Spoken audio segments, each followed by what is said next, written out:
السلام علیکم ورحمۃ اللہ وبرکاتہ۔ ان الحمدللہ والصلاۃ والسلام علی رسول اللہ، اما بعد۔ محترم ناظرین کرام اور عزیز طلبہ، مشکات المصابیح کے درس میں آپ کا خیر مقدم ہے۔ آج ہم باب اعلان النکاح والخطوۃ والشرط کی فصل ثانی کی بعض احادیث پڑھیں گے۔ پہلی حدیث حضرت ابو ہریرہ رضی اللہ تعالیٰ عنہ کی ہے۔ بیان فرماتے ہیں، وعن ابی ہریرہ رضی اللہ تعالیٰ عنہ قال قال رسول اللہ صلی اللہ علیہ وسلم کل خطبۃ لیس فیہا تشہد فہی کالید الجزماء، رواہ الترمذی وقال ھذا حدیث حسن غریب۔ حضرت ابو ہریرہ رضی اللہ تعالیٰ عنہ سے مروی ہے، وہ بیان فرماتے ہیں کہ رسول اللہ صلی اللہ علیہ وسلم نے ارشاد فرمایا، کل خطبۃ، ہر خطبہ، یعنی وہ خاک ضمہ کے ساتھ اسے پڑھا جائے، اور اس صورت میں معنی ہوگا خطبہ یعنی جو حاجت اور ضرورت کے وقت وعظ و نصیحت کی جاتی ہیں۔ نبی اکرم صلی اللہ علیہ وسلم سے جو مسنون خطبہ بھی مروی ہے، جس کا ذکر اس سے پہلے ہوا، تو یہی وعظ و نصیحت جو خاص مواقع پر کی جاتی ہیں اسے کہیں گے خطبہ۔ اور اسی طرح سے خاک کسرہ کے ساتھ بھی اسے پڑھا گیا، کل خطبۃ، یعنی ہر نکاح کا پیغام دینا جس میں شہادت وغیرہ نہ ہو، تو یہ معنی ہوگا۔ تو کہتے ہیں کل خطبۃ یا کل خطبۃ، یعنی ہر خطبہ لیس فیہا تشہد، جس میں تشہد نہیں ہے، جس میں تشہد نہیں ہے کا مطلب ہے جس میں حمد و ثنا نہیں ہے اللہ رب العالمین کی، اللہ رب العالمین کے اوپر حمد و ثنا جس میں بیان نہیں کی گئی ہے۔ اور تشہد کا جو معنی اور مفہوم ہے، علامہ طوربشتی رحمہ اللہ نے بیان فرمایا کہ اشہد ان لا الہ الا اللہ و اشہد ان محمد رسول اللہ کہنا، یعنی تشہد کا معنی یہ ہے کہ اشہد ان لا الہ الا اللہ و اشہد ان محمد رسول اللہ، یہ کہنا، یہ تشہد کا معنی اور مفہوم ہے۔ تو مطلب یہ ہوگا کہ ہر خطبہ جس میں اللہ کی وحدانیت یا اسی طرح سے رسول اکرم صلی اللہ علیہ وسلم کی رسالت اور عبدیت کی گواہی نہ ہو، فہی کالید الجزماء، وہ کٹے ہوئے ہاتھ کی طرح سے ہے۔ کالید الجزماء، جزمہ مقطوعہ کے معنی میں ہے، اور جزم کا مطلب ہوتا ہے کٹنا۔ کالید الجزماء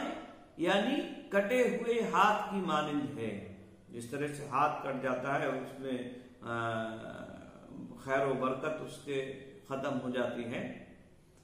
کسی بھی طرح سے کوئی کام اس سے نہیں کیا جا سکتا، تو ایسے ہی آپ نے فرمایا کالید الجزماء، یہ کٹے ہوئے ہاتھ کی مانند ہے۔ اور یہ بھی کہا گیا ہے کہ جزام سے ہے، اور جزام سے اگر اسے مانا جائے تو ایسی صورت میں مانا ہوگا کالید الجزماء، یعنی کوڑ زدہ ہاتھ کی طرح سے ہے، کوڑ زدہ ہاتھ کی طرح سے، جس ہاتھ میں یا جسم میں کوڑ ہو جاتا ہے تو وہ ہاتھ دھیرے دھیرے کٹنا شروع ہو جاتا ہے، انگلیاں کٹتی ہیں، چھوٹی چھوٹی کر کے وہ ختم ہونا شروع ہو جاتی ہیں، اس میں مواد اکٹھا ہو جاتا ہے، اور یہ بھی کٹنے کے معنی اور مفہوم میں ہی ہے۔ مطلب یہ ہے